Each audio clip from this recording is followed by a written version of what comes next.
the rain, so I got my hoodie on.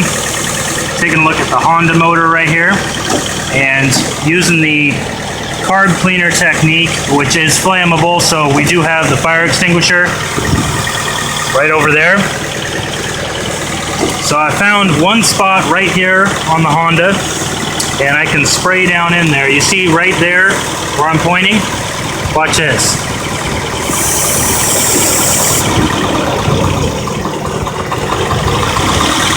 See that? We almost stalled the motor.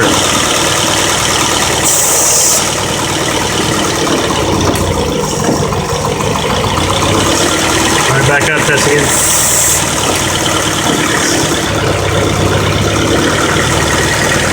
So we got a problem right there. There's a vacuum leak. I may just be able to clamp that hose differently and somehow take care of it. I'm gonna try that out, and we're gonna go from there.